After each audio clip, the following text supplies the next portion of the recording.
eterno, bendito seja o seu nome para sempre. Eu com a sua mão, Zahor et Yom HaShabbat, Le Kadisho. Lembra-te do dia de Shabat para santificá-lo. Shabbat Shalom a todos. Que o Eterno abençoe tua vida, tua casa, tua família, tua parentela. Vamos dar continuidade ao estudo da porção Kitzá.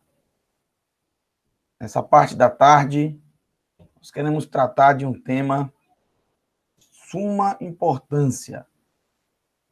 O livro da vida, Sefer HaChaim, Sefer HaChaim, livro da vida. O misterioso, enigmático, o temido livro da vida. O capítulo 32 de Shemot,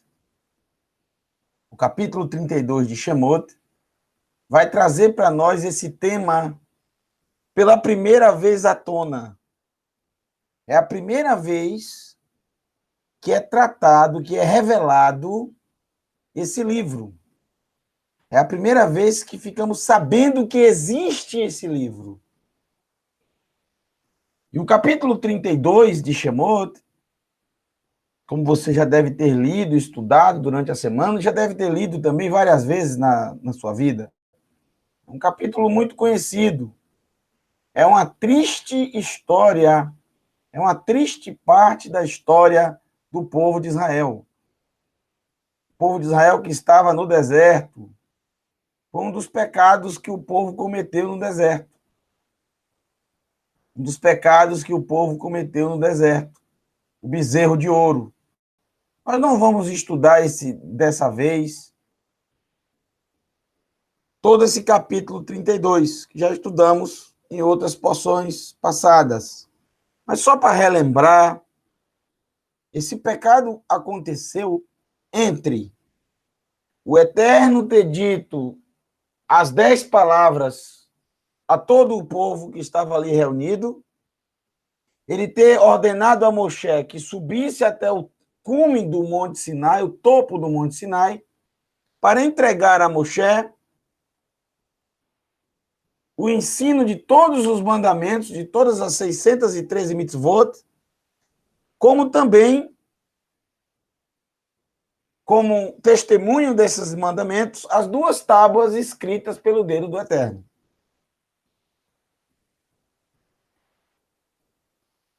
Entre a subida de Moshe, o recebimento dessas 2 tábuas e a descida do Monte Sinai, foram 40 dias e 40 noites. E nesse intervalo de 40 dias e 40 noites, no final dele, que houve esse grave pecado do bezerro de ouro. Volta a enfatizar, não foi o pior pecado do povo de Israel enquanto eles estiveram no deserto. O pior foi ter enviado, novamente eu falo isso, foi ter enviado os 12 espias. Mas isso a gente vai estudar mais na frente no livro de Bamidbar, Números. Porém, foi um pecado marcante, porque é o pecado da idolatria. Avodat Zará, servir a outros ídolos, a outros deuses, servir a outros deuses, a outros seres. Atribuindo a uma imagem de escultura o poder, a força e também os milagres, sinais e maravilhas que aconteceram no Egito. O maior deles foi justamente tirar o povo do Egito e trazer em segurança por todo esse trajeto. Tudo isso foi atribuído àquela imagem de escultura que foi feita. Por que essa imagem não foi feita logo no começo, logo quando Moshe subiu a montanha? No primeiro dia, Por que ela não foi feita no 10º dia? Por que ela não foi feita no 15º dia, ou no 20º dia, ou no 25º dia? Por que ela só foi feita ou no 30º dia, 30 dias depois? Por que ela só foi feita no 39º dia? No 39º dia. Pois no 40º dia foi quando Moshe desceu e viu o povo festejando.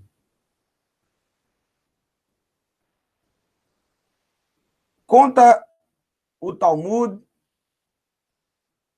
que Moshe já sabia a quantidade de dias que ele passaria lá no Monte Sinai, 40 dias e 40 noites. E ele informou isso a Aharon e também aos líderes de Israel. Porém, eles começaram a contar como o primeiro dia o momento que ele começa a subir, já contaram como um dia. Então, quando deu 40 dias para eles, ainda era o 39º para Moshe. Porque eles começaram a contar já como um dia no momento que Moshe subiu. Já contou como um dia, como se já tivesse passado um dia. Esse foi o erro.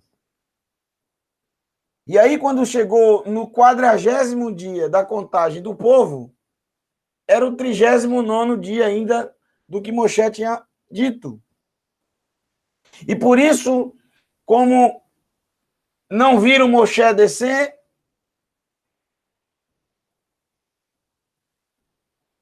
eles simplesmente colocaram na cabeça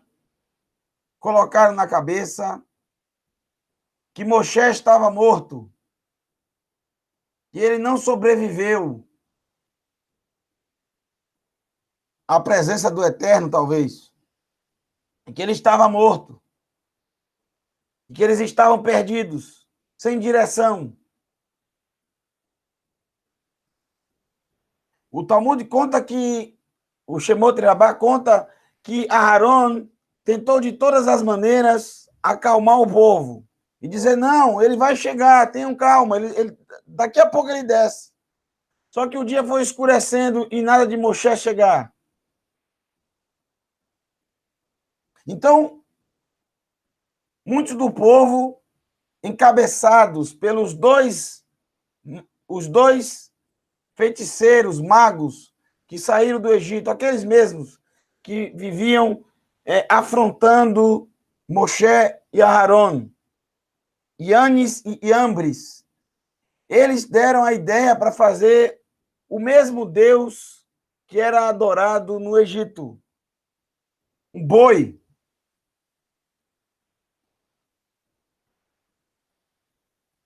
Deram essa ideia porque eles disseram, nós temos certeza que esse Deus funciona, que ele realmente funciona, que ele tem poder. Então, façamos esse Deus e ele irá continuar nos guiando. Obviamente que Aharon não aceitou essa proposta, segundo o Talmud, mas eles estavam determinados a todo custo a fazer isso, tal que usaram de violência e foi o momento da morte de Hur. Hur, o avô de Betsalel. Hur morreu quando impedia que uma grande multidão fosse até Aharon pressioná-lo. Ele morreu pisoteado, segundo o Talmud. Foi nesse momento que Aharon viu que ele deveria usar de esperteza, de sabedoria, senão ele seria o próximo.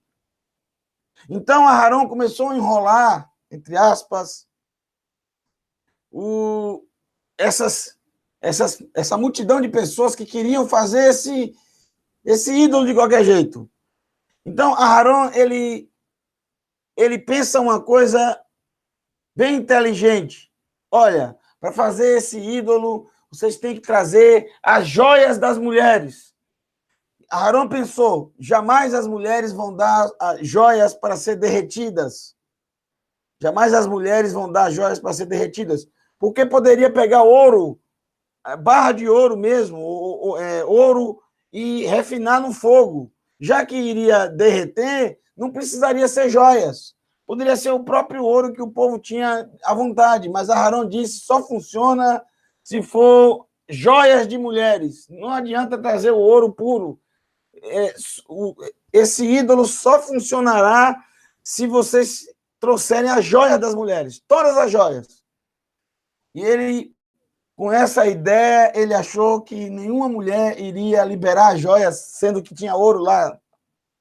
Mas o povo estava tanto empenhado em fazer esse ídolo que conseguiu a joia das mulheres. E quando trouxe para Arão não teve o que fazer. Ele foi pressionado e ele teve que fazer o ídolo. Por que tinha que ser Arão? Porque ele era o sumo sacerdote. Então o povo achava que só ia funcionar se fosse através dele. Ele fez o ídolo. Ele derreteu o ouro. Ele teve que fazer. A ideia dele tinha ido por água abaixo. Faltou um pouco de coragem, talvez, a ele, mas ele estava temendo pela sua vida, segundo o Talmud.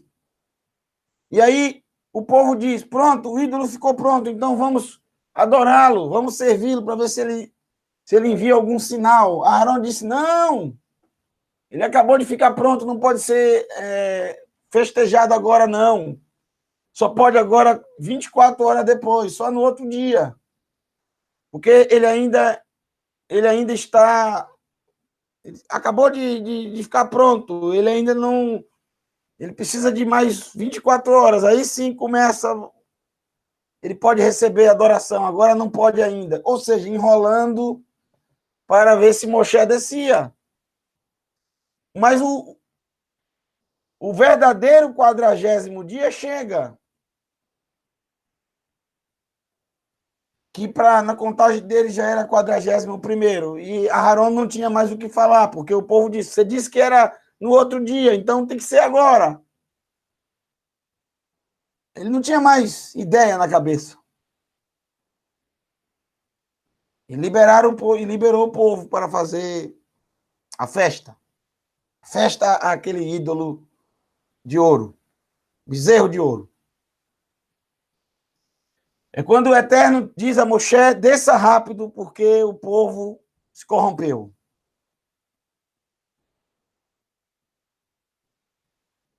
A história é essa. Moshe desce com as 2 tábuas.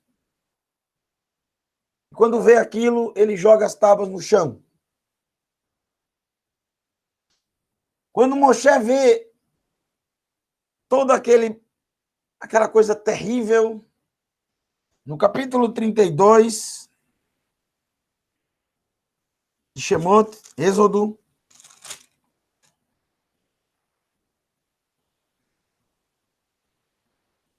no capítulo 32, verso 26, Moshe parou à entrada do acampamento e gritou, quem for por Adonai, vem até mim.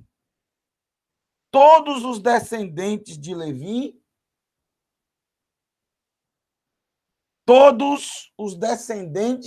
isso inclui também Aharon, seus filhos, aqui diz todos, agruparam-se em torno dele. Se separou da multidão e agrupou-se junto com Moshe. E aí inicia um momento muito triste, porque foram 3.000 homens. 3.000 homens do povo morreram. Olha, o povo tinha milhões de pessoas. Só de israelitas tinham milhões. Só homens eram 603.000. De 20 anos para cima, homens de 20 anos para cima, sem contar os levitas. 603.000. Agora, se você acrescentar mulheres,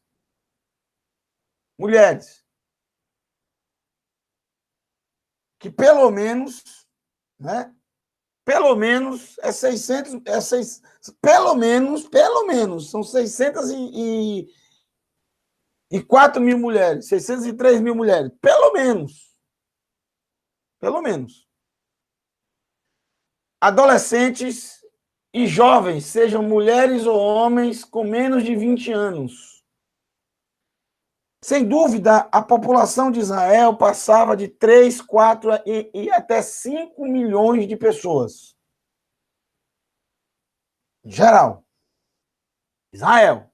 Fora outras nações que estavam ali também agrupadas. Que estiveram por muito tempo. E aos poucos foram saindo. Foram tomando o rumo das suas nações. Quando viram que já estava fora de perigo do Egito. Foram 3 mil que morreram. Esses 3 mil, sem dúvida, foram os 3 mil que mais estiveram à frente de toda essa bagunça. Não quer dizer que todo o povo aderiu a essa festa. Com certeza, 3 mil eram os mais fervorosos na festa. Os idólatras, de fato. Mas a questão é que esse pecado ele envolve todo o povo de Israel, porque ele também tem participação de Aharon. Ele tem participação também do sumo sacerdote de Israel. O próprio capítulo 32, verso 25, diz que Aharon lhes permitiu sair do controle para a zombaria de seus inimigos. O próprio sumo sacerdote permitiu. Está escrito aqui. Foi conivente. O Talmud diz que ele temia pela vida. Eu até acredito nesse relato. Eu acredito. Eu acredito nesse relato. Porém, ele participou também. Foi ele que fez o bezerro de ouro. Então, o que acontece? É um pecado que não recai apenas sobre os 3 mil. Porque os outros milhões simplesmente viram aquilo acontecer dentro do acampamento de Israel e aceitaram. Eles não participaram. Eles não estavam na festa. Mas eles viram tudo acontecer. Não é possível que milhões de pessoas não tenha voz, não tenha poder sobre alguns gatos pingados. É o que diz a Escritura, aquele que pode fazer o bem e não faz, comete pecado. Lembra, por exemplo, isso volta a acontecer.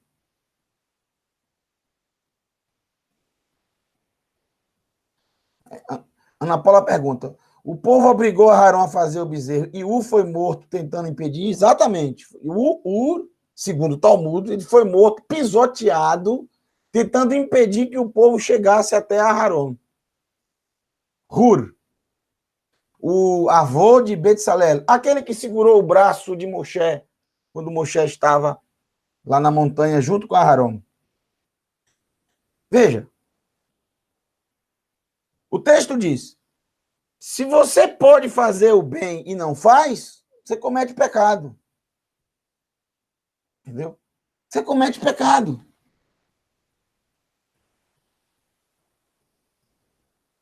Isso vai voltar a acontecer nesse mesmo grupo, nessa mesma geração, mas muito tempo depois, praticamente 38 anos depois, quando o povo já está prestes a entrar na terra, o povo está prestes a atravessar o Iardém, o Jordão,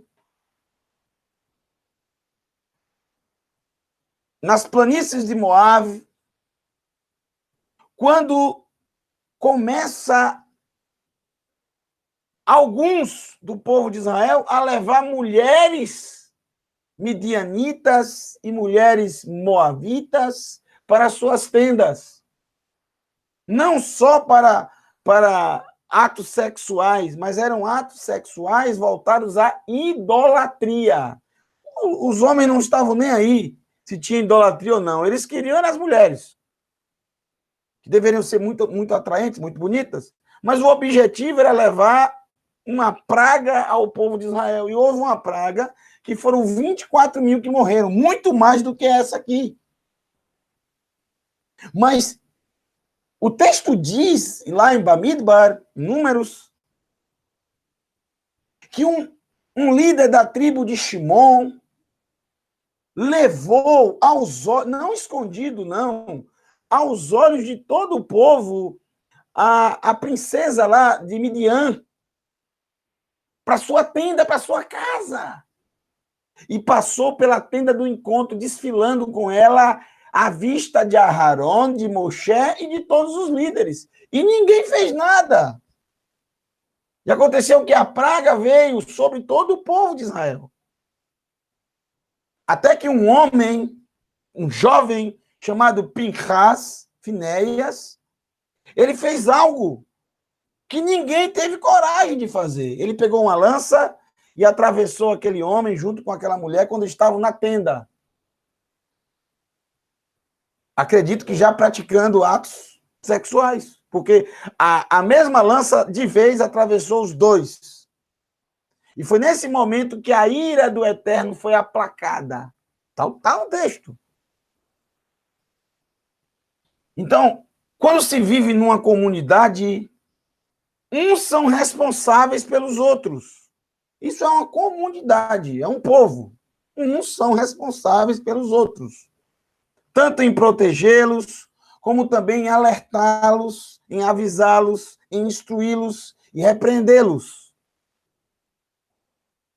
Não podemos olhar para o próximo que faz algo errado, como ensina a Torá, e se dirigir a ele dizendo, está tudo bem, não tem problema nenhum. Mas claro que tem. A Torá ensina, você deve repreender o próximo com franqueza, com sinceridade. Não é ficar falando mal do próximo, não. Não é sair por aí falando mal, dizendo que ele fez isso. Isso é lashon hará, isso é pecado. Você deve chamá-lo e repreendê-lo com sinceridade de coração, para não incorrer em culpa, não guardar aquilo no coração. Então, no momento do bezerro, faltou o povo de Israel também proteger Aharon. Só Hur, segundo o Talmud, que protegeu e pagou com a sua vida. Mas nem... Cadê as tribos? Cadê as tribos? Os líderes? É nesse momento que Moshe percebe, no capítulo 32, verso 30, no dia seguinte, quando passou tudo aquilo, que a poeira baixou um pouco, que os ânimos, que a razão veio à mente de cada um, que perceberam a bobagem que fizeram, tanto os que quiseram construir o bezerro, como aqueles que permitiram que ele fosse construído. Porque o povo não deveria permitir que fosse construído no meio do arraial do povo de Israel. Moshe disse ao povo, vocês cometeram um pecado terrível. Agora eu subirei a Adonai, talvez eu consiga expiar o seu pecado. Talvez. Moshe voltou a Adonai e disse, por favor, este povo cometeu um pecado terrível. Como se o Eterno não soubesse. É claro que Adonai sabia. Claro que o Eterno sabia. Mas isso é confissão, chama-se confissão.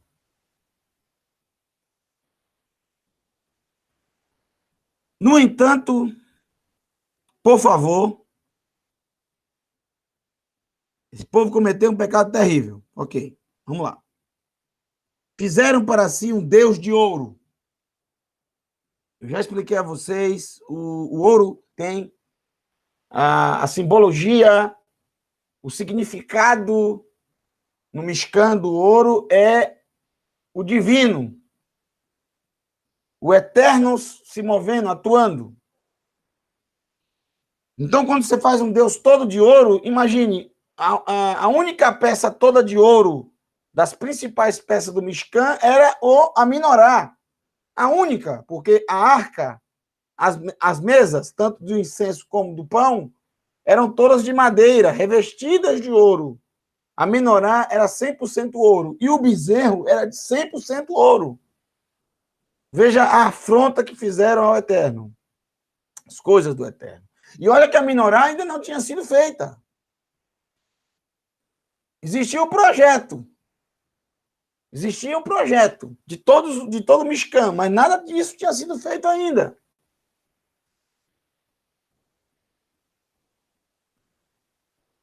Verso 32 está aqui, no hebraico. Ve'ata insa ha-chatatam. Ve'im ain mecheni na.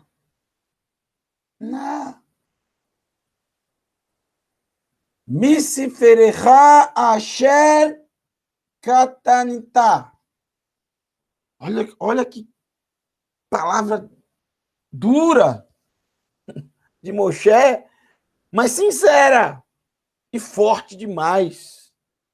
E foi bom, porque tudo que acontece de bom ou de ruim, nós conseguimos extrair algum ensinamento para nós. Veja só, por causa de todo esse acontecimento, foi revelado para nós que existe um livro. É somente aqui que nós sabemos, tomamos conhecimento que existe um livro chamado Sefer HaChaim, livro da vida. Ele diz: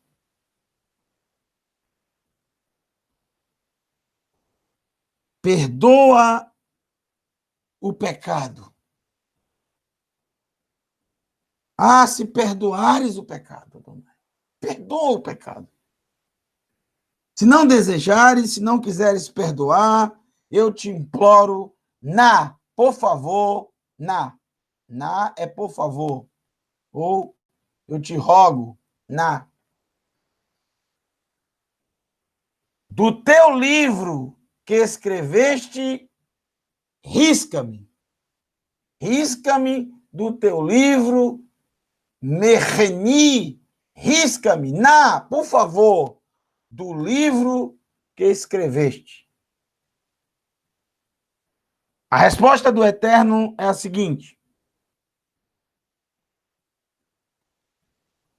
Vaiomer Adonai el Moshe, e falou Adonai para Moshe, Mi asher chatali emchenu misferi. Os que pecaram contra mim são os que eu riscarei do meu livro. Misferi, vem da palavra Sefer, essas três letrinhas, Samer, P e Resh. Sefer, livro. Então, desses dois versos,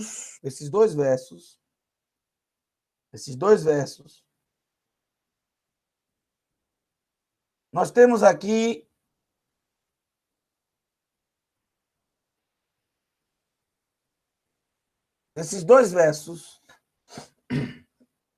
nós temos aqui muitas conclusões que vamos tirar agora. Desses dois versos, vamos começar a tirar as conclusões que temos nesses dois versos da Torá. É maravilhoso que o ensino sobre esse livro aparece primeiramente na Torá. Isso é maravilhoso, porque torna esse ensino ainda mais verdadeiro e seguro para nós. Quando um ensino não está na Torá, é um ensino que não deve ser considerado seguro. Todo o ensino tem que estar na Torá. Todo. Porque a Torá, a palavra já diz, Torá, ensino, instrução. Então, qual o lugar de se buscar o ensino? A Torá. Neviim, profetas, profecias, é o lugar onde se deve buscar as profecias. Saber o que acontecerá no futuro. Ketuvim, escritos, sejam cânticos, relatos históricos, relatos reais, como crônicas, é onde devemos buscar os relatos históricos, cânticos, esse tipo de coisa. A escritura ela é bem organizada, porque o Eterno ele é organizado. Não adianta querer buscar um ensino nos profetas se esse ensino não tem validade na Torá, não, porque isso não funciona. Não há pretensão nenhuma de nenhum dos profetas de trazer um ensino novo, algo que não foi visto na Torá. Isso não é a pretensão deles. Porque isso iria contra o que o Eterno determinou. Ele determinou que os 5 primeiros livros fossem os livros em que todo e qualquer ser humano buscasse o ensino, o aprendizado, saber o que é certo, o que é errado, por que caminho seguir. Todo o ensino tem que estar na Torá. Quando não tem na Torá, não leve em conta, assim, com muita seriedade. Busca o que tem na Torá. Pois é seguro, pois temos a certeza. Mas quando você não acha na Torá o ensino, você deve... não é que você vai descartar tudo, não, mas você deve olhar com bastante cautela, até você achar esse ensino na Torá. Se você não achar, descarta. Descarta. Dá prioridade a todos os ensinos que tem na Torá, que são milhares de ensinos. Então, às vezes as pessoas, nem 10% da Torá, de ensino que a Torá nos traz, elas têm no coração e querem buscar ensinos fora. Por isso que não funciona. Muito bem. Então, nós já temos essa certeza. Ana Paula colocou aqui. Mas, como é melhor morrer do que cometer idolatria, isso mesmo. Né? Os sábios dizem, morra e não faça idolatria, incesto e derramar sangue inocente. Então, é bem por aí, né? Bem por aí. Às vezes é melhor você dar a sua vida, mas, por outro lado, se Aharon tivesse morrido nesse momento, muitas coisas que vamos aprender mais na frente na Torá, como em Vaikra, como em Bamidbar, como em Devarim, que Aharon aparece nas histórias, nós perderíamos. É um julgamento que fazemos, né? Mas a gente não deve julgar. No momento é bem complicado. O momento de você ver, por exemplo, Hur ali morto no chão e dizer, olha, você é o próximo, é bem complicado. Difícil. Aharon vai passar por isso mais na frente, quando os seus 2 filhos morrem. Os 2 maiores vão morrer no dia da inauguração do Mishkan, do tabernáculo. Não sei se não colocaria isso como uma consequência do pecado de Aharon, porque nós sabemos que eles morreram pelos próprios pecados. Bom, capítulo 32, verso 32. Quais as conclusões que temos dentro desse texto? Quais as conclusões que nós temos dentro desse texto? Vamos lá. Primeira conclusão. Risca-me do livro que escreveste. Primeira conclusão é que Adonai escreveu um livro. E o livro que ele escreveu contém nomes, contém pessoas, contém todas as pessoas que existem até o momento que Moshe falou, todas as pessoas que existirão. Como é que funciona? Segundo os sábios, todas as pessoas que existiam até Moshe, todas as pessoas que haviam nascido. No momento que o pai e a mãe davam o nome, o Eterno registrava no livro dele. O Eterno ou o anjo, seja lá como for. Isso acontecia no momento do nascimento da pessoa. Automaticamente. Nasceu, tem vida, está vivo, escreve no livro da vida. Moshe pede que, se o Eterno não perdoasse, que ele riscasse o nome de Moshe do livro da vida. Segunda conclusão. Os que pecaram contra mim,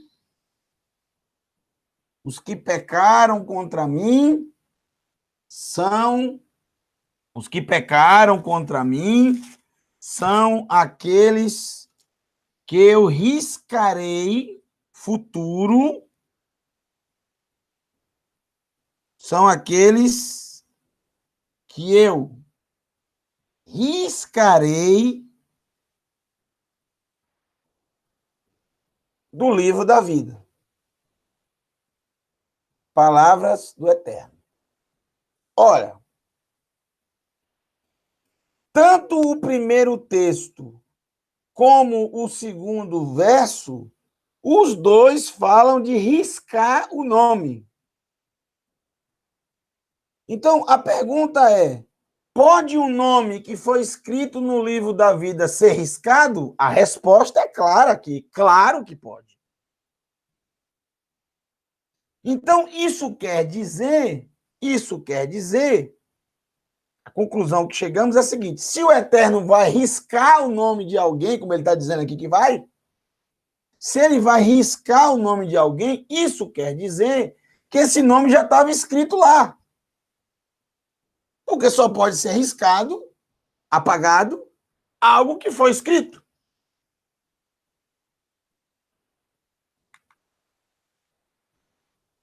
Em Shemot 17:14,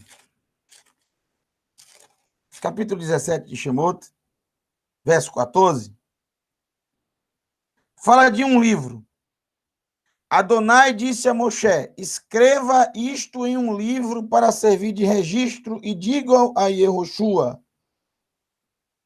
eu riscarei por completo qualquer lembrança de Amaleque de debaixo do céu. Esse livro que está dizendo aqui não é o livro da vida. Mas o que o livro que ele mandou escrever, que deve ser algum relato da Torá aqui, ou até do livro de Yehoshua, ou talvez do livro de Shemuel, acredito que seja da própria Torá. Escreva isto em um livro para servir de registro.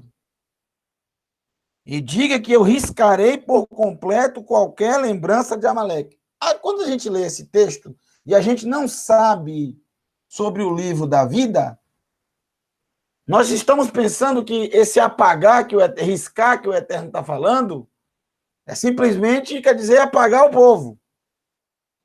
Mas depois que a gente lê esse trecho aqui, que a gente descobre que, na verdade, existe um livro do Eterno, escrito pelo Eterno. Não é um livro que Moshe escreveu, que outros escreveram. Não, é um livro que o próprio Eterno escreve. E, mais uma vez, ficamos sabendo que ele risca.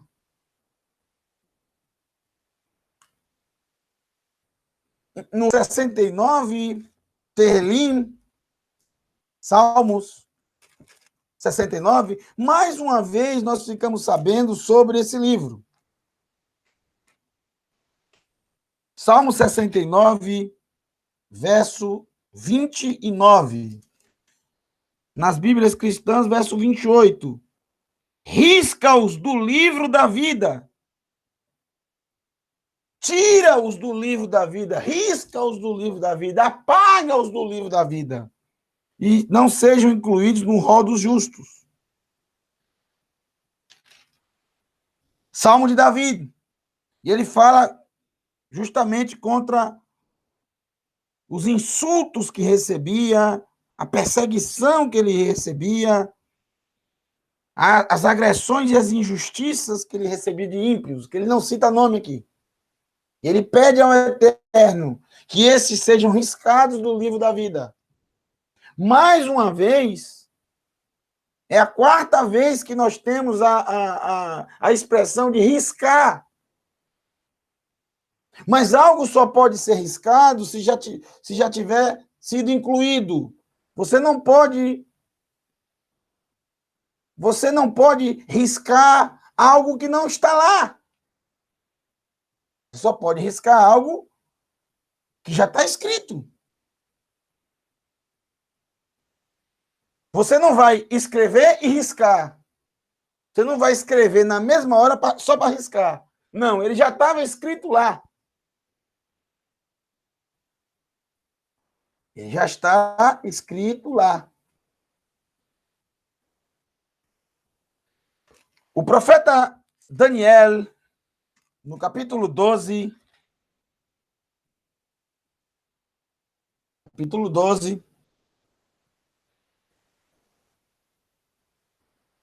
nos diz, mais uma vez nós ficamos sabendo sobre esse livro. Quando esse tempo chegar, Micael, o grande príncipe, defensor do povo, do seu povo, se levantará, e esse será um tempo de aflição sem paralelo entre o momento em que eles se tornarem uma nação e esse momento. Nesse tempo, seu povo será libertado. Todos os que tiverem o nome escrito no livro, muitos dos que dormem no pó da terra serão despertados, alguns para a vida eterna e outros para a vergonha e o desdém eterno. No entanto, aqueles que tiverem entendimento brilharão como o resplendor da abóbada do céu, e quem conduzir muitos à justiça reluzirá como estrelas para sempre. Então, mais uma vez, ficamos sabendo de um livro e de pessoas inscritas nele. Esses nomes já estavam escritos. Não foram escritos no momento, não. Já estavam escritos lá.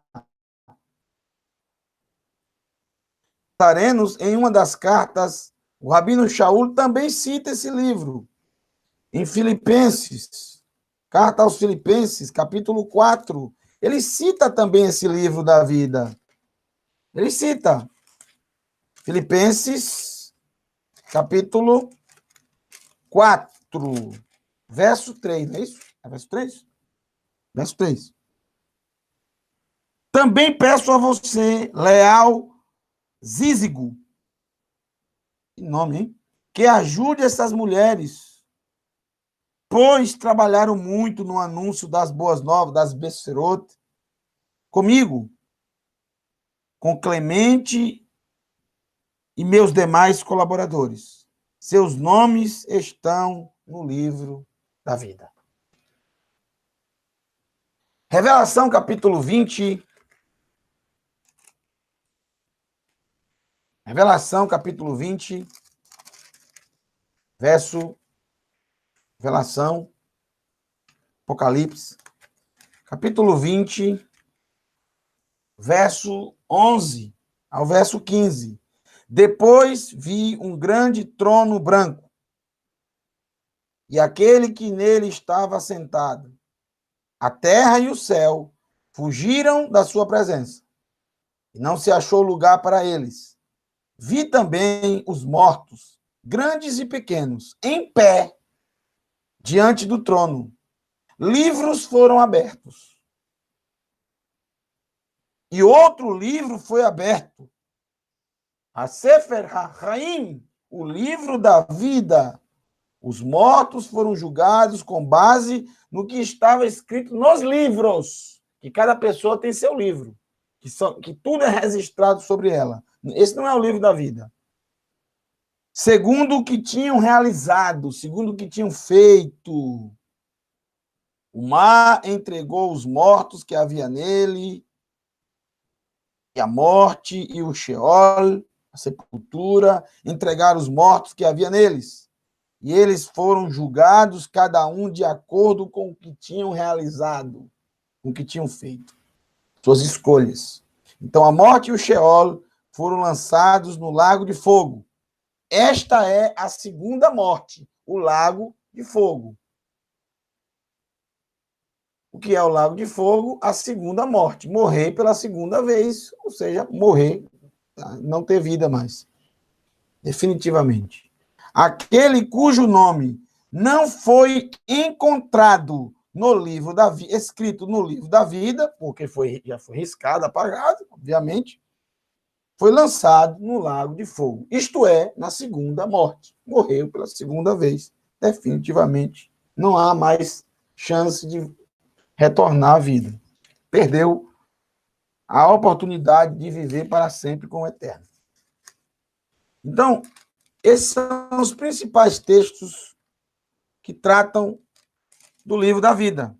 Estes são os principais textos que tratam do livro da vida. Você observa que em nenhum momento, que em nenhum instante é dito alguém pedindo ao Eterno para escrevê-lo no livro da vida. Como se fosse possível isso em determinado momento. O Alexandre está nos passando outro texto. Hebreus, capítulo 12. Hebreus, capítulo 12, verso 23, não é isso? 12, 23. Vamos ver aqui. Hebreus, capítulo 12, verso 23. 12, 23. É isso mesmo? Pronto. A comunidade dos primogênitos, cujos nomes estão registrados no céu, ao juiz que é Elohim de todos, a vida dos justos, que alcançaram o seu objetivo, ao mediador de uma nova aliança, Yeshua, e ao sangue aspergido, que fala melhor do que o sangue de Revel, de Abel. Aqui não cita livro, mas como fala os nomes escritos lá, possivelmente deve estar relacionado a esse livro, sim. Muito bem colocado. Deve ser esse livro. Esse é o mesmo livro do Cordeiro citado em Revelação. Eu precisaria ver o texto. Ver se você encontra para mim o texto para eu poder ler aqui. Agora, no capítulo 3, verso 5, quero que vocês observem o capítulo 3 de Revelação, verso 5. Capítulo 3 de Revelação, verso 5. Revelação, Apocalipse 3, 5. Preste bastante atenção. O vencedor, da mesma forma que eles, será revestido com roupas brancas. Jamais riscarei seu nome do livro da vida. Então, talvez isso responda a pergunta do Valdinei. Aqui que está falando é o próprio Cordeiro. Deve ser o livro dele mesmo. Né? Ele que vai ser... ele que é o único digno de abrir esse livro. Tem um texto que fala assim em Revelação. O vencedor, da mesma forma que eles, aquele que vencer, aquele que suportar até o fim, será revestido com roupas brancas. Jamais riscarei seu nome do livro da vida, mas o reconhecerei individualmente diante do meu Pai e dos seus anjos. Então, veja, observe que novamente aparece a expressão riscar. Mas só pode ser riscado se o nome estiver lá escrito. Aqui, Yeshua, ele declara que os vencedores, ele não riscará os nomes. Mas isso quer dizer que vai ter alguns que os nomes serão riscados, óbvio, apagados.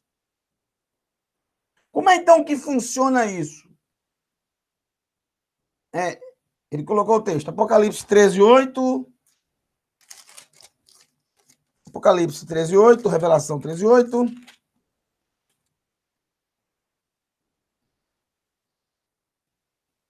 Nome escrito no livro da vida do... Isso mesmo. Isso mesmo. E 21, verso 27. 21, verso 27, novamente. Pronto, é isso aí. Trata-se da mesma coisa, Valdinei. Mesma coisa. E ele é que irá abrir o livro, até porque no livro de Matitiahu ele cita sobre o momento do julgamento, o momento em que muitos irão perceber que seus nomes não estão mais no livro da vida, que foram riscados após o julgamento. O nome só será riscado após o julgamento. Veja que na Torá o próprio Eterno disse: os que pecaram contra mim, eu já risquei do livro. Não. O Eterno diz que riscará do livro. Porque ainda não houve o julgamento. Ninguém ainda foi julgado. Esse julgamento acontecerá, será um dia só para todos. E somente após o julgamento é que o nome será mantido ou riscado. Mantido ou riscado. O nome já está lá. Seu nome está no livro da vida. Eu tenho certeza. Todos vocês, seus nomes estão no livro da vida, desde que vocês nasceram. Por quê? Porque todo mundo que nasce, o Eterno deseja que seja destinado à vida. O desejo do Eterno é tão grande que você habite com ele para sempre, que ele já escreveu o seu nome lá. Desde que você nasceu, desde o ventre da sua mãe, ele escreveu o nome. Desde o momento que seus pais te deram um nome, ele escreveu lá. Tal é o desejo que você tenha vida, tal é o desejo que você viva para sempre. Esse é, o Eterno diz, eu não tenho prazer na morte de ninguém. Não tenho deleite, não tenho prazer. Então, se ele não tem prazer na morte de ninguém, ele tem prazer em quê? Na vida. O Eterno não tem prazer na morte de ninguém. Seja até o ímpio, ele fala, não tenho prazer na morte do ímpio, não tenho prazer. Não é nada prazeroso para o Eterno. Agora, ele criou o livre-arbítrio, desde o princípio. E isso ele não vai mudar nunca, porque esse é o caráter dele, ele não muda.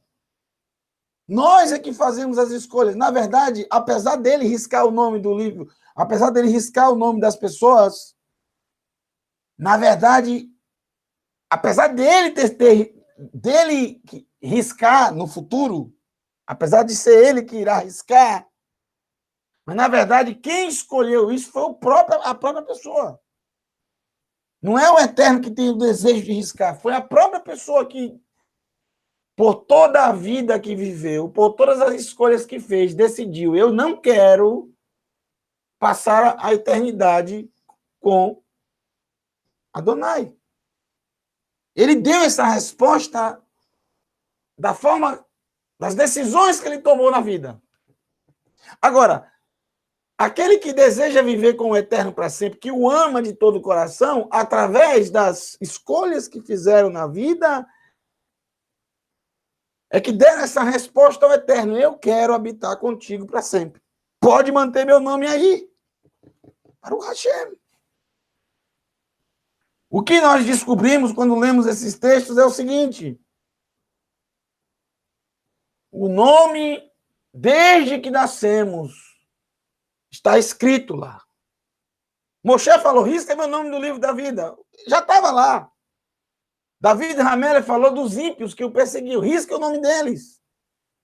E Yeshua diz, aqueles que vencerem eu não riscarei. Então, quando é que ele vai ser riscado? Quando o livro for aberto, quando houver o julgamento. O livro só será aberto quando houver o julgamento. Então, a pessoa nasce, automaticamente já aparece lá no livro lá. Ele está fechado. Ninguém pode abrir. Somente o Cordeiro é digno de abrir o livro. E é após o julgamento que os nomes serão riscados, apagados. Ou mantidos. Então, há uma boa notícia para você da parte do Eterno. Há uma boa notícia para você, um ensino lindo da Torá para você. Seu nome está lá no livro da vida. Preserve-o! Viva de tal forma que ele continue lá, que ele nunca seja arriscado. O mais importante você já tem. É que seu nome está lá. A única coisa que você tem que fazer é mantê-lo lá. Então, a partir de agora, muito cuidado com as escolhas. Você que está ouvindo pela primeira vez sobre isso, preste atenção nas suas escolhas. Porque são elas que determinarão se o seu nome continuará lá ou não. No livro do profeta Yehezkel,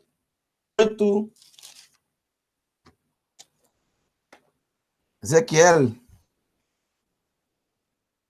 capítulo 18, verso 5. Esse é um texto muito importante. E ele é repetido no livro do próprio profeta Yehezkel. Vou tomar um pouco d'água aqui. Baruch Hashem. Bendito sejas tu, Adonai. Veja só. Capítulo 18 de Ezequiel e Yehezkel. Ezequiel, capítulo 18, verso 5. Considere alguém que seja justo. O Eterno está dizendo, considere alguém que seja tzadik, justo.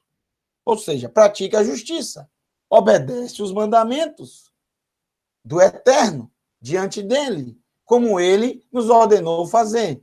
Dvarim, capítulo 6, Deuteronômio 6, verso 25. Que atente para o que é lícito e reto. Ele não come, exemplo, ele não come nos montes, idolatria, nem levanta seus olhos em direção aos ídolos da casa de Israel, não contamina a mulher de seu próximo, nem toca numa mulher durante o seu período de impureza menstrual, não corrompe ninguém, não faz retornar ao devedor tudo o que lhe foi penhorado por empréstimo, não toma nada por roubo, não compra o que é roubado, antes reparte sua comida com o faminto, tzedakah, e sua roupa com o necessitado, tudo o que o justo faz.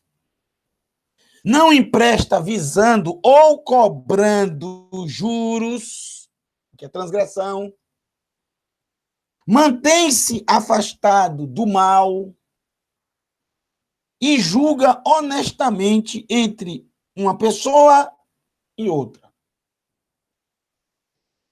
Honestamente. Em suma, diz o Eterno, resumindo, ele vive de acordo com os meus mandamentos, com os meus ruquim, meus regulamentos, e observa os meus mandamentos. De maneira que age com fidelidade. Essa é uma pessoa fiel. Ele vive de acordo com os mandamentos da Torá. Uma pessoa assim é justa. Adonai diz, uma pessoa assim é justa e certamente viverá. Uma pessoa que vive assim, ela está destinada à vida. Claro, como diz Yeshua, que ela está destinada à vida se ela permanecer assim até o final. Veja, por exemplo, o que diz Yeshua no capítulo 24 de Matitiarro, falando também, muito parecido com esse texto, ele diz assim, capítulo 24, verso 12, e o amor de muitos esfriará por causa do crescente distanciamento da Torá. Por causa do crescente distanciamento da Torá, as pessoas estão se distanciando, cada vez mais estão se distanciando da Torá. O que acontece com isso? O amor vai esfriando. Mas quem suportar, quem aguentar, quem suportar o quê? Está próximo da Torá. Ou melhor, está com a Torá no seu coração. Será libertado, será salvo. Muito bem. Tem que ser até o fim. O importante não é como começa, o importante é como termina. O importante é como se termina. Porque aqui diz, verso 10. Verso 10. Vamos continuar aqui em Ezequiel 18. Agora suponha que esse homem, que é justo, já é provado e mais provado que ele é justo, por todas as coisas que ele pratica, ou seja, as práticas dele provam que ele realmente é um justo. Ele não é só um justo de palavra, não. Ele pratica.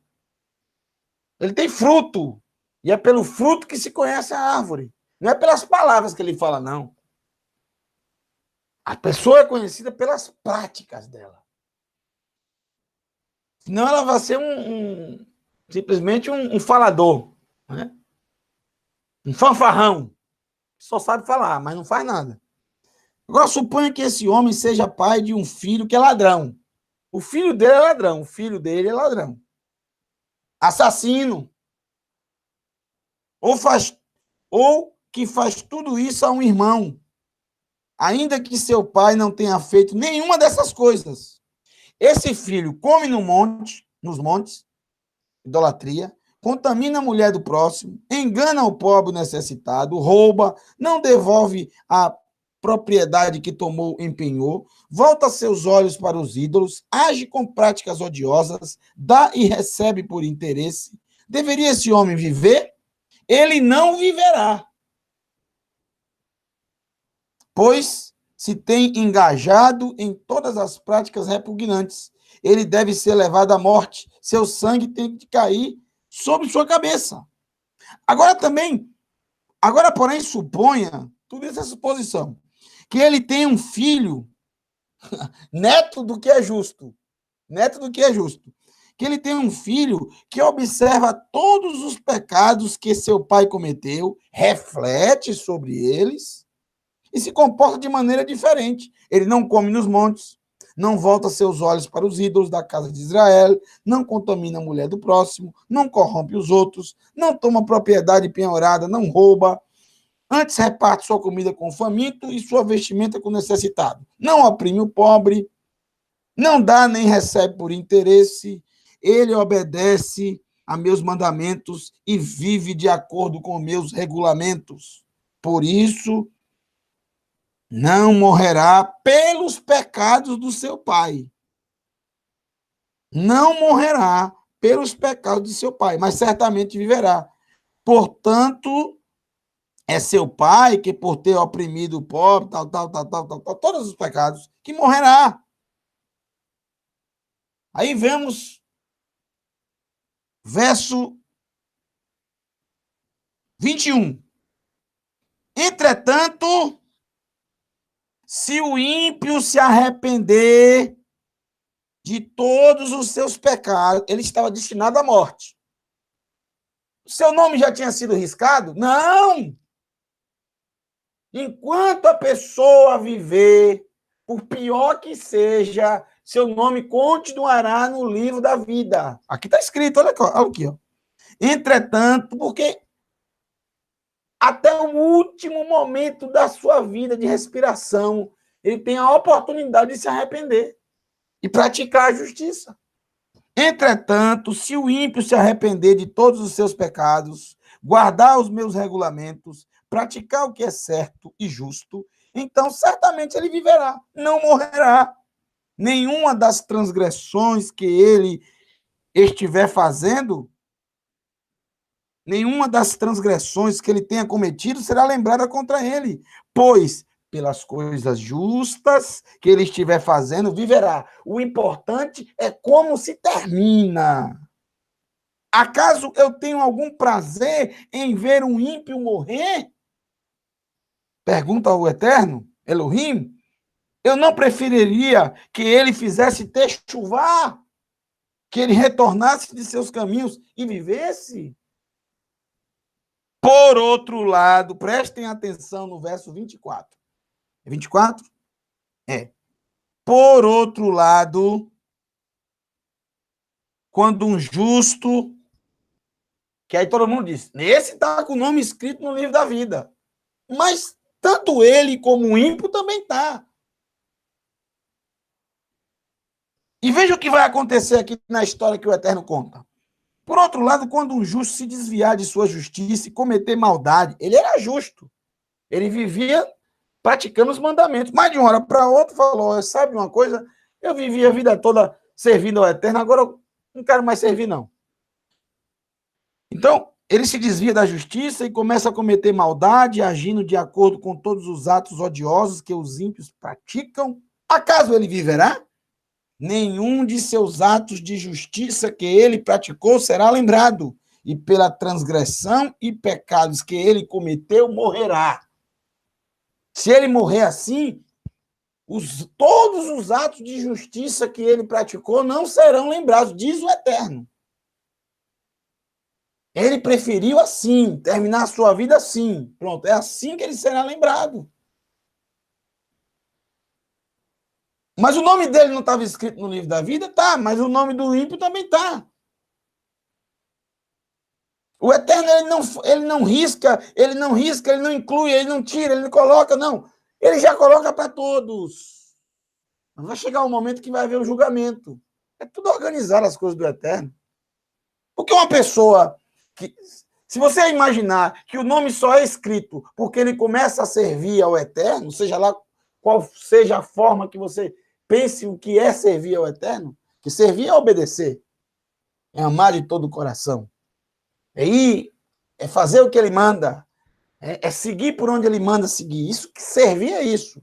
Servir é uma relação entre senhor e servo. O servo, ele obedece, simplesmente isso. Ele abdica das suas vontades e diz, não, a minha vontade é o que o meu Senhor determinar. Se ele disser que é para eu ir por aqui, eu amo ir por aqui. Se ele disser, não vá por aí, pronto, eu odeio ir por aí. Se ele disser assim, volte, vá pelo outro caminho, ótimo, é esse caminho mesmo que eu queria ir. Isso é servo. Ele ama fazer a vontade do seu Senhor. Pronto. Se você acredita, como muitos acreditam, que é esse momento que você é escrito no livro da vida, o problema é que se mais na frente você desistir desse caminho, seu nome será apagado. Mas vamos dizer que você se arrependa de novo, seu nome será incluído de novo. Não é assim que funciona, gente. O livro não é aberto, fechado, aberto, fechado, aberto, fechado. Não é assim, não. Você nasceu, você existiu, seu nome está lá. Somente o Eterno só vai julgar após a morte. O julgamento não é ainda enquanto você está em vida, porque a cada momento você pode tanto se desviar, como também voltar para o caminho do Eterno. É o que o Talmud, o Pirkei Avot, que é uma parte do Talmud muito especial, quando ele diz assim, cada ser humano tem a sua hora e cada coisa tem o seu lugar. Ou seja, qualquer momento, o ser humano, por mais ímpio que seja, ele pode se voltar para o Eterno. Cada ser humano tem a sua hora. E o Eterno espera para ter misericórdia de nós. Até o nosso último momento. O problema é que nós não sabemos quando será esse último momento. É por isso que você tem que viver uma vida de santidade agora. De obediência agora. Não por medo do que vai acontecer, mas isso tem que ser por amor ao Eterno. Você ama o Eterno de todo o coração? Porque a grande pergunta é a seguinte, gente. Você quer habitar com o Eterno para todo sempre? Ele não quer ninguém que não queira. Ele só quer seres humanos que queiram habitar com ele para sempre. Você quer habitar com ele para sempre? Essa é a pergunta. Tudo se resume a isso. Você quer viver com ele para sempre? Você quer amá-lo de todo o coração? Ele quer pessoas que o amem de todo o coração. Não porque ele ordenou isso ou porque ele obriga a pessoa a isso. Não, é um amor verdadeiro. Isso só é possível quando ele abre mão do coração humano. Quando ele criou o ser humano, ele abriu mão da vontade humana, do coração humano. Não são como os anjos, que são obrigados a servi-lo, a amá-lo, a cantar a ele o tempo todo. Programados a isso. Não. São seres como nós, humanos. É a criação mais incrível de todas do Eterno. Ele desenvolveu uma técnica impressionante. O livre-arbítrio é um presente. Mas por que ele fez isso? Para que ele fez isso? Porque ele quer justamente seres que o amem sem ele obrigar a isso. Esse é o desejo dele. E quando um ser humano demonstra o amor para com ele, você deve imaginar a alegria do coração dele. É algo, é como se ele dissesse, olha, isso faz valer a pena tudo. É quando um filho chega para você e diz, pai, eu te amo. Quando ele é bem pequeno, você fica ensinando isso a ele, né? Fala, papai, fala, eu te amo, papai. Você fica ensinando. E quando a criança pequena fala para você e ela fala porque você fica mandando ela falar, agora quando ela chega para você e fala isso, sem você ter mandado nada, entendeu? Os pais sabem do que eu estou falando. Agora imagine o eterno. Porque os pais estão com as crianças o tempo todo, mas o ser humano não vê o eterno. Quando o ser humano fala isso aconteceu com Abraham Avinu, no capítulo 15, que o Eterno chega a dizer que pelo fato dele ter confiado no Eterno de todo o coração, ele fez tzedakah. Está escrito lá. É incrível. Mas ele fez tzedakah para quem? Para o Eterno? Para o Eterno. Porque tem algo que o Eterno não tem. E isso não é justo que ele não tenha. O que é tzedakah? Tzedakah vem da palavra tzedek, quer dizer justiça. Tzedakah é fazer justiça, no sentido de ajudar o próximo, de ajudar o necessitado, de ajudar alguém que necessita de alguma coisa. Por exemplo, alguém está passando fome, você vê aquilo, você fala, mas não é justo que alguém passe fome com tanta comida no mundo. Você vai lá e dá o alimento, o pão a ele, ou seja, você fez justiça, você fez tzedakah. Não é bem esmola, não, o conceito é diferente. É justiça. E como alguém pode fazer de tzedakah para o Eterno? Pode sim. Abraão, por exemplo, fez. E você também pode fazer e talvez já tenha feito. Tomara que já tenha feito isso. Porque tem algo que não é justo que o Eterno não tenha. O teu coração. Coração, mano. O amor.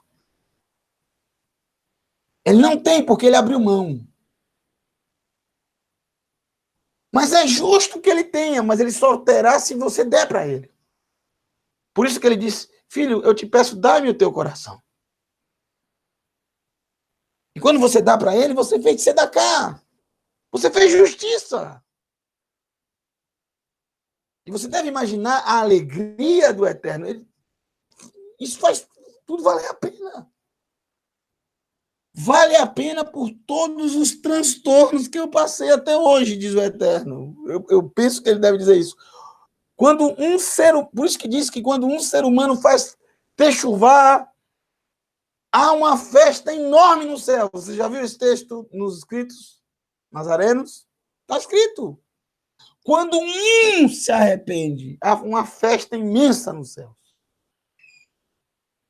Porque vale mais uma alma que o mundo inteiro, que tudo que foi criado, animais, os rios, os mares, as aves, os peixes.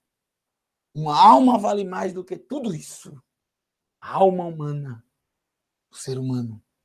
Quando o ser humano ele ama o Eterno diz, olha, valeu a pena tudo que eu passei.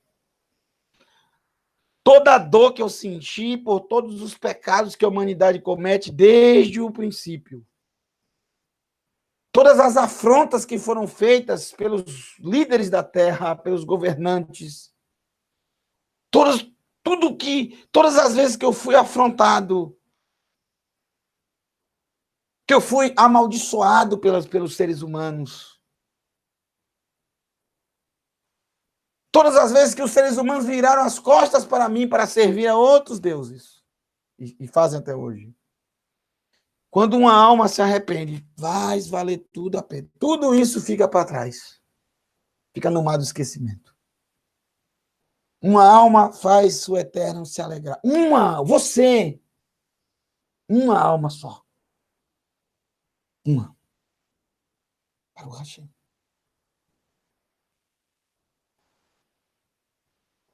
Então, todo esse projeto do Eterno se resume nisso. Você habitar com ele para sempre? Ou não? É disso que se trata tudo. Você amá-lo ou não. E para aqueles que não quiserem habitar com o Eterno para sempre, qual será o fim deles? O lago de fogo, que é a segunda morte. Simplesmente deixar de existir. Simplesmente isso. Nós temos vários vídeos que detalham sobre isso no canal. Tudo se resume a isso. O próprio Shlomo Hamele, o rei Shlomo, fique ainda aí em Esdras 18, viu? Por favor. O próprio Shlomo Hamele, no seu livro chamado Correlete, como é que é em português Correlete?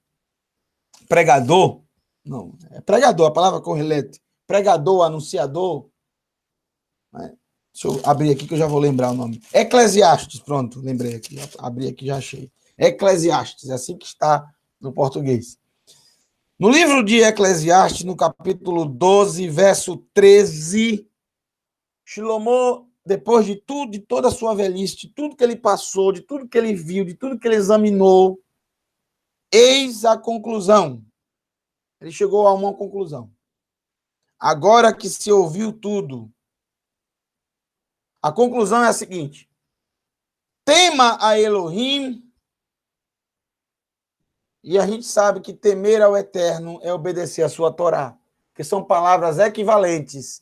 Irat Adonai, temor de Adonai, é o mesmo valor numérico 611 da palavra Torá. São palavras equivalentes.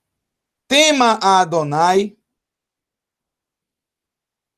guarde os seus mandamentos. Guarde as suas mitzvot. É isso que é temer a Adonai. Guarde os seus mandamentos. É incrível como tem gente que diz que teme ao Eterno, mas não obedece nada. Não teme, não. Não tem temor ao Eterno, não. Uma pessoa desobediente não teme ao Eterno. Tema Elohim e guarde os seus mandamentos. Para isso os seres humanos foram feitos. Para isso os seres humanos foram criados, para temer a Adonai e obedecer os seus mandamentos, obedecendo seus mandamentos. E obedecer ao Eterno significa amar a Ele. Está escrito, amar a Adonai significa obedecer aos seus mandamentos. 1 Yohanan, capítulo 5, verso 3. 1 João, capítulo 5, verso 3. Amar a Adonai significa obedecer aos seus mandamentos. E os seus mandamentos não são pesados. São todos maravilhosos para nós. Baruch Hashem. Para isso os seres humanos foram feitos. Elohim levará a juízo tudo o que fazemos, incluindo cada segredo. Tudo está escrito no livro, viu? No teu livro. Incluindo cada segredo, seja ele bom, seja ele mau. Tudo está escrito nesse livro, que um dia será aberto. Mas se você ama ao Eterno com todo o teu coração, com todo o teu ser, não importa o que está escrito nesse livro, o amor cobrirá todos os pecados. O amor cobrirá todos os pecados. O amor vence todas as barreiras, todas. Tira todo o medo do ser humano.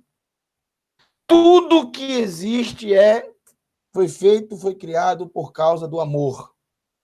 Até o mundo vindouro. Por isso que só estará nele aqueles que o amam. Está escrito em vários lugares, principalmente nos escritos nazarenos. Não se passa pelo coração humano, nem pela mente humana.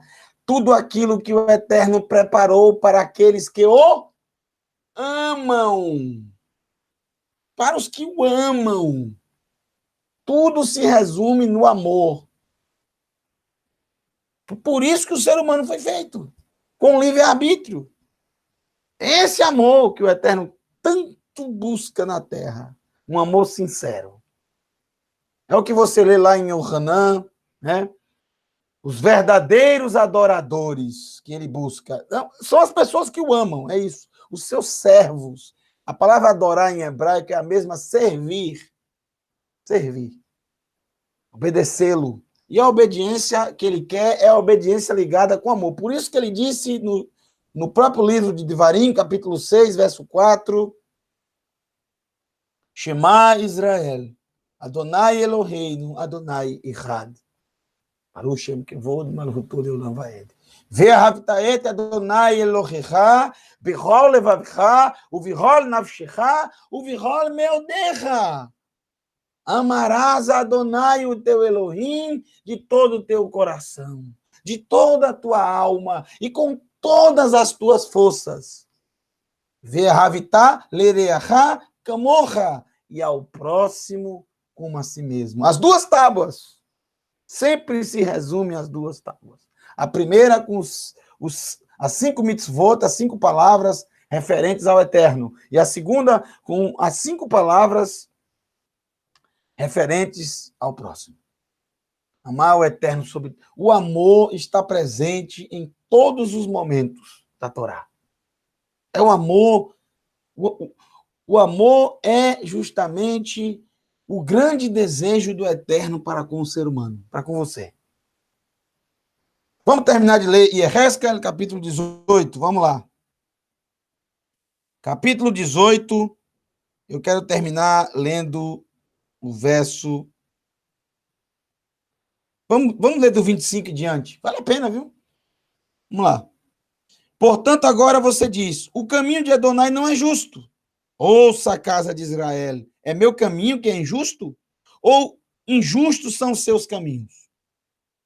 Quando o justo se desviar de sua justiça e cometer pecado, ele morrerá por isso. Então, se uma pessoa é justa, tem gente que diz, não, se uma pessoa é justa, ela nunca mais ela vai ter problema na vida. Já está garantida. Não está, não. Quem disse isso? Quem falou isso? São doutrinas feitas por seres humanos. Por isso que muita gente corre riscos terríveis por dar ouvidos aos homens e não à palavra do Eterno. Verifique tudo, porque é a sua vida, é a sua eternidade que está em risco, em jogo. E você só tem uma vida. Isso mesmo, você só tem uma vida. Cada um só vive uma vez. Então, meu amigo, verifique o que diz a Escritura. Não vá na conversa de um ou outro, não. Ah, se você fizer parte aqui dessa religião aqui, você está salvo, já foi. Pode ficar tranquilo. Você pode matar sua mãe, seu pai, não tem problema. Se você está aqui, você está salvo. É assim? Quando o justo se desviar da sua justiça, verso 26, e cometer pecado, ele morrerá por isso. Por causa de seu pecado, morrerá. 27. E quando o ímpio se desviar da maldade que cometeu e fizer o que é reto e justo, ele salvará a sua vida. E você tem que entender que não está falando da vida física dele, que ele estava vivendo na hora, porque se a pessoa morre quando comete um pecado, esse ímpio aqui já estava morto. Está falando de uma vida futura. Está falando depois da ressurreição dos mortos. porque ele considera todas as transgressões que cometeu e dela se arrepende, certamente viverá, não morrerá. Contudo, a casa de Israel diz: o caminho de Adonai não é justo. Casa de Israel, não é justo o meu caminho? Ou são os seus caminhos, ou os caminhos de vocês que não são justos? Todavia, casa de Israel, eu julgarei cada um de vocês de acordo com seus caminhos, diz Adonai Elohim. Atenção, arrependam-se, façam techuvá, voltem de suas transgressões, de maneira que elas não sejam um impedimento que traga culpa sobre vocês. Lancem para longe de vocês suas transgressões, lance fora, larga a mão da idolatria, joga fora essas doutrinas pagãs, esses pensamentos pagãos. Enterra essa teologia, que não serve para nada, só para cauterizar a mente humana. Se volta para a palavra do Eterno, se volta para a Escritura Sagrada.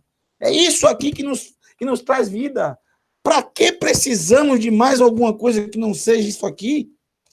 Esses ensinamentos maravilhosos? São tantos que o ser humano nem é capaz de absorver todos. E ainda quer buscar coisa fora, cavar poço fora da Escritura, só para reter cisterna podre, com água podre, contaminada. Lança fora para longe de vocês suas transgressões, busque um novo coração, uma nova vida, pois por que vocês deveriam morrer, casa de Israel? Adonai não tem prazer na morte de ninguém. Eu não tenho prazer na morte de ninguém. Verso 32. Tudo se resume a isso. Eu não tenho prazer na morte de ninguém. Seja ímpio, seja justo, não importa. Ou seja morno. Não tenho prazer na morte de ninguém, diz Adonai Elohim. Portanto, arrependam-se, façam techuvá e vivam. Pessoal, o nome riscado no livro da vida. Todos que nascem, já nascem destinados à vida, porque esse é o desejo do Eterno. Qual é o desejo do Eterno para todo ser humano que nasce? Que ele viva. Ninguém nasce e o Eterno diz, não, esse aí eu não quero que viva, não.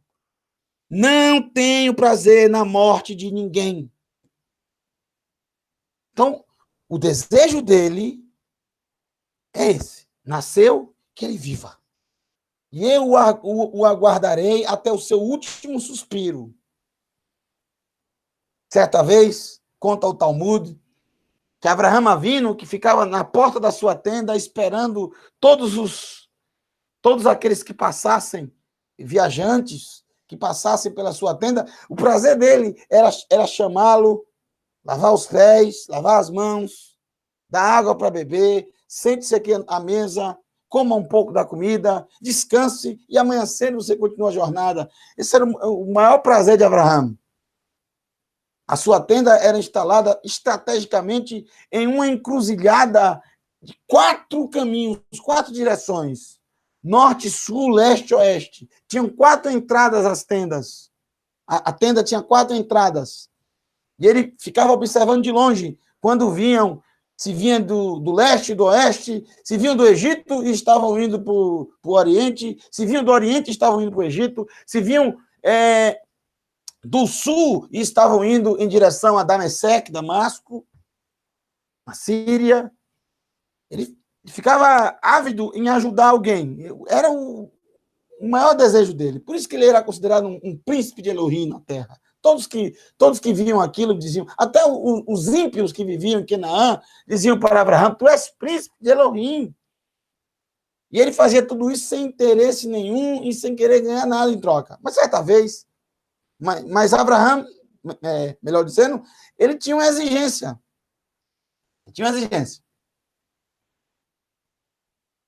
Não era dinheiro, não era ouro, não era prata, não era nada. A única coisa que Abraão exigia do viajante ou dos viajantes que estavam ali, que se alimentavam, é que antes de comer, eles deveriam abençoar o Todo-Poderoso que destinou o alimento, que destinou essa bênção para nós, o alimento, que nos faz continuar vivos, que mantém a nossa vida.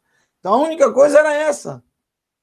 Abençoar o Todo-Poderoso. Baruch atah Adonai, Eloheinu melech haolam, hamotzi lehemim haaretz.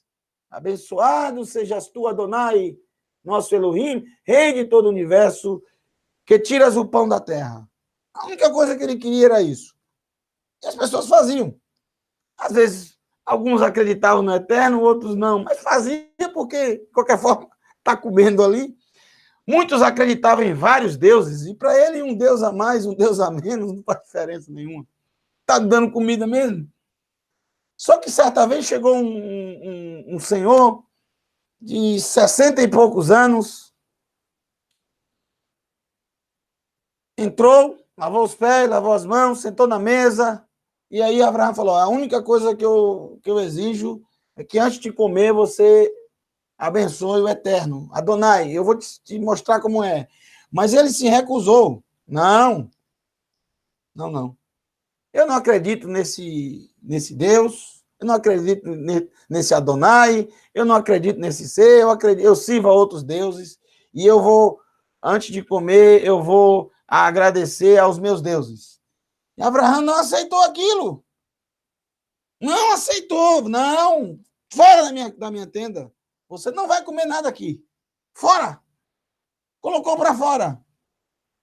E mandou aquele homem embora. E à noite, o Eterno apareceu a ele. E o Talmud conta que o próprio Abraão estava se sentindo mal com aquilo. E disse ao Eterno, olha, eu acho que eu fiz certo. Porque não é possível uma coisa dessa. E o Eterno respondeu a Abraão, mas olha, você não suportou aquele homem nem por um minuto, desde o momento que ele sentou ali. Eu já o suporto há 60 anos. E ainda espero para ter misericórdia dele. Eu ainda desejo que um dia ele se arrependa. Eu ainda desejo que um dia ele se arrependa.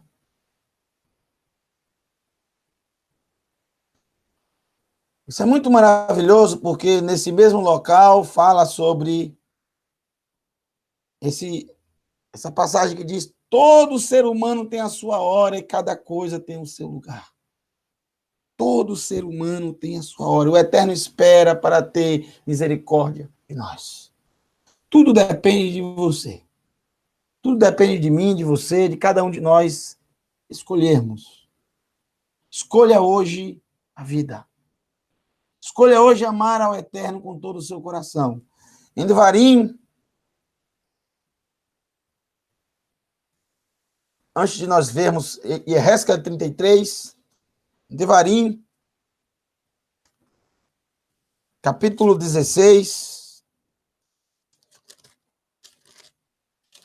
Capítulo 16? Não é capítulo 16, não. Fala também sobre isso. É capítulo 30, verso 15, Baruch Hashem. Vejam, eu apresento a vocês hoje, por um lado, a vida e a bênção, e por outro lado, a morte e a maldição. Eu ordeno hoje a vocês que amem a Adonai, seu Elohim, sigam seus caminhos e obedeçam aos seus mandamentos, aos seus regulamentos e regras, pois se fizerem isso, viverão e aumentarão em número. Agora, Ezequiel, capítulo 33. Maravilhoso o texto de Yehezkel e muito fácil de entender, não deixa dúvida alguma, o Eterno não deixa dúvida sobre esse assunto que é tão importante para nós. Um justo, ele pode se desviar do caminho e sair da presença do Eterno? Sim, pode.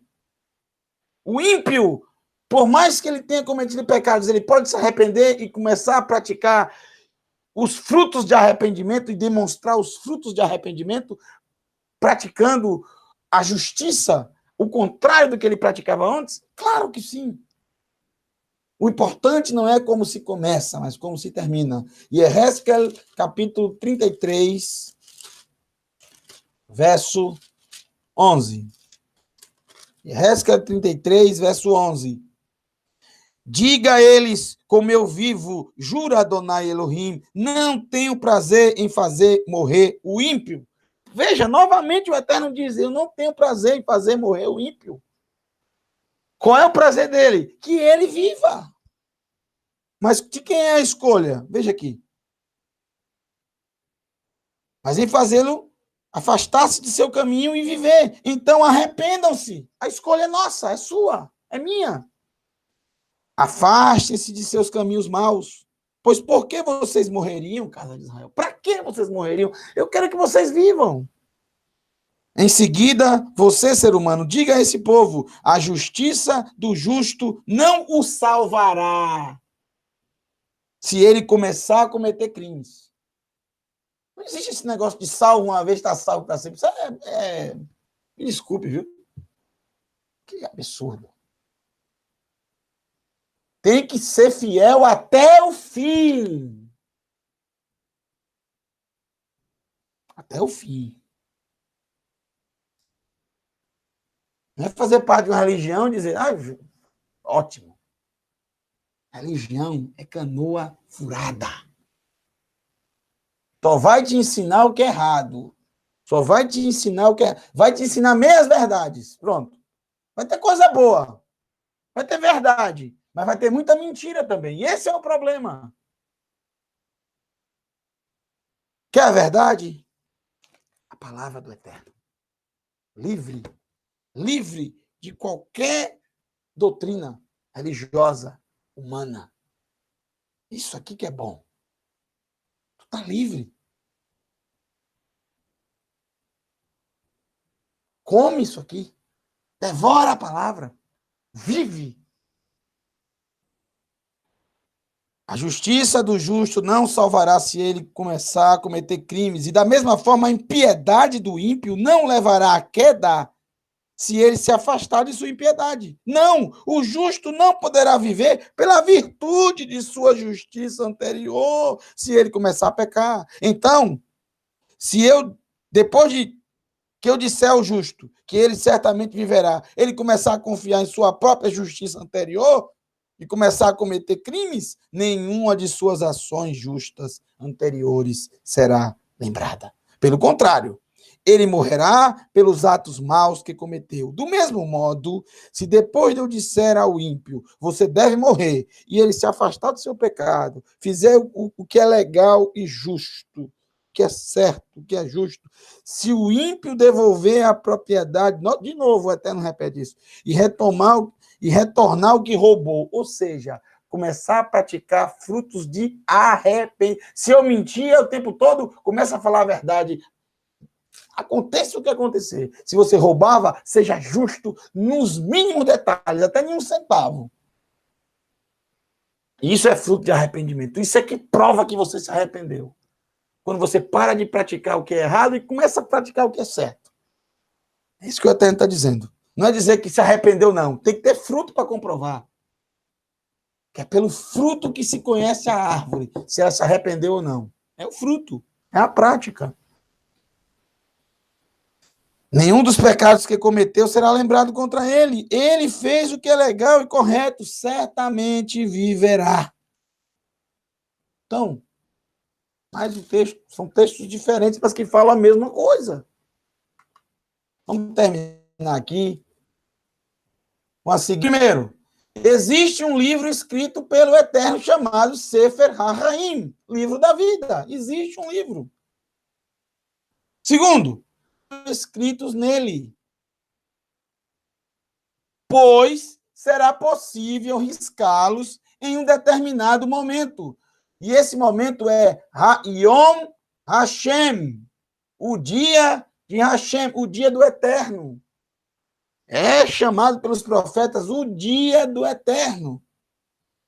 Terceiro, todos os exemplos em versos na Escritura falam em riscar, apagar ou não falam nada, que é manter os nomes do livro da vida e nunca de incluir ou escrever. Não há nenhum lugar dizendo escreve o meu nome no livro da vida. Não. Não existe isso. Existe de riscar, de apagar. E manter. Manter.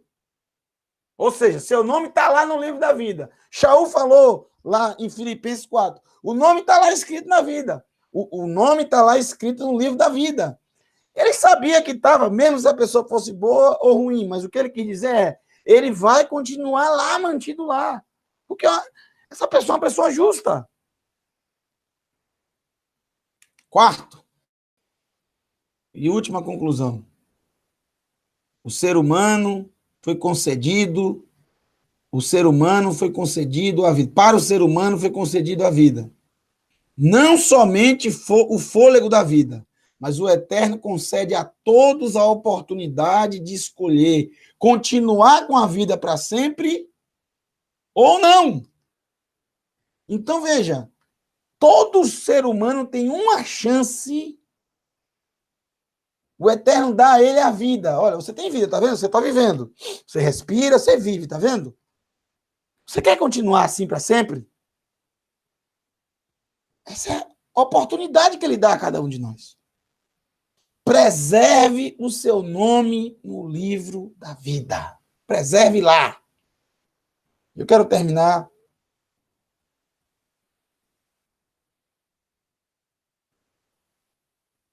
Posso terminar sem ler isso com vocês aqui? É rápido, é rápido. Capítulo 34 de Shemot, porque isso é muito importante. Passar por aqui, e por essa porção, e não comentar isso mais incisivamente, porque eu sempre comento isso. No capítulo 34, depois de Moshe ter derrubado as tábuas, depois de Moshe ter derrubado as tábuas, o capítulo 34, do verso 1 ao verso 4, depois de Moshe ter quebrado as tábuas inscritas pelo dedo do Eterno,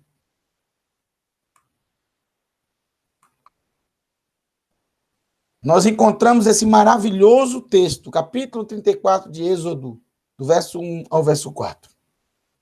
E nesse capítulo, vamos encerrar rápido, eu só vou fazer as considerações. O que encontramos aqui é o seguinte: o Eterno mandou ele cortar duas pedras, duas tábuas de pedra, o mesmo material, a mesma quantidade, duas, o mesmo material, mesma quantidade, duas, semelhante às primeiras, ou seja, a mesma medida. E o Eterno diz: traga a mim, que eu vou escrever as mesmas palavras das primeiras, as mesmas 10 palavras, sem tirar nada e sem acrescentar nada. As mesmas palavras. Não importa se o povo pecou, se o povo não quer aceitar, a minha palavra não muda. Se você quebrou as pedras, eu vou escrever de novo, mas vão ser as mesmas, não vou mudar nada, porque eu não mudo.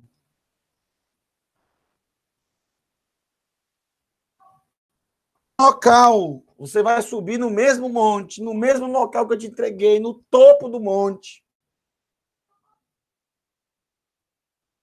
Tudo igual. E não houve alteração nenhuma. Isso é o que chamamos de confirmação da palavra. Tudo o Eterno confirma. Tudo ele repete. E isso faltava ele repetir.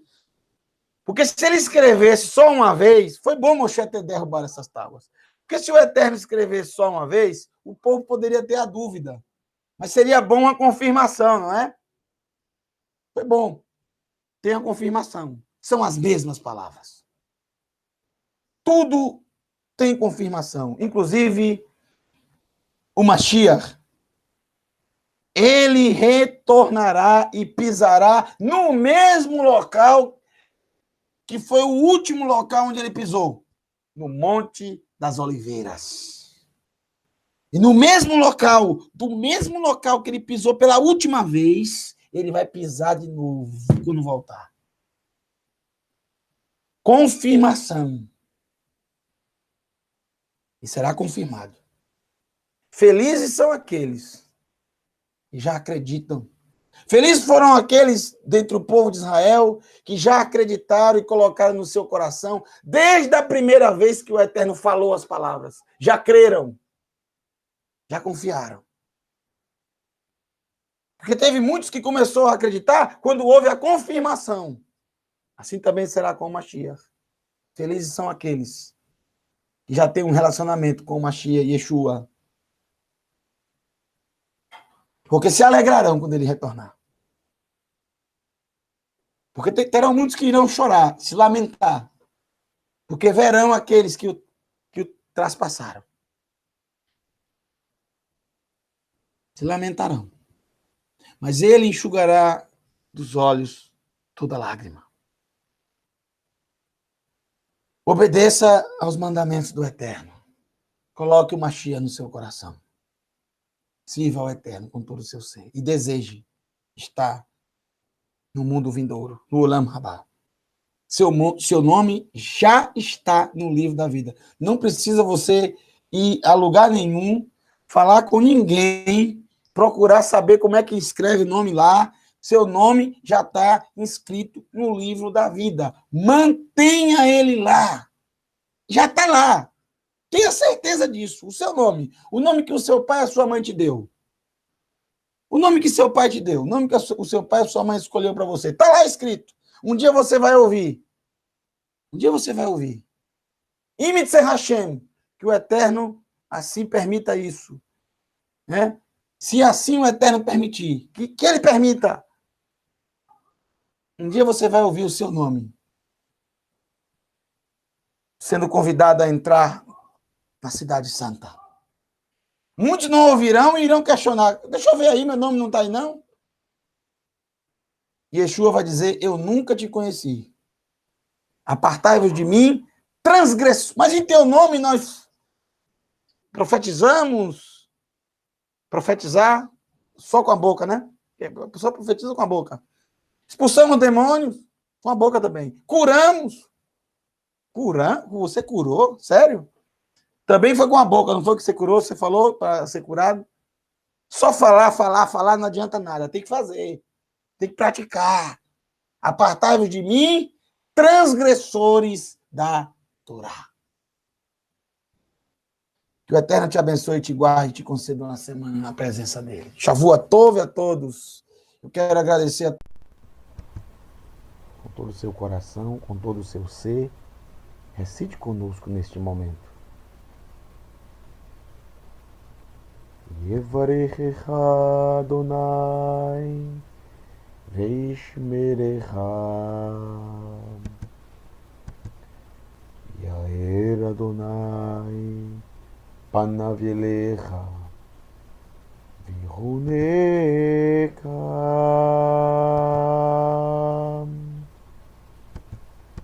Issa Adonai panav elecha veyasem lecha shalom.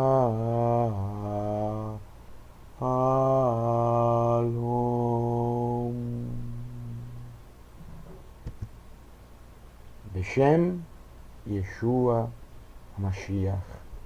Em nome de Yeshua HaMashiach. Amém. Elohim, Melech, Neeman, Elohim é Rei fiel.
Ooh.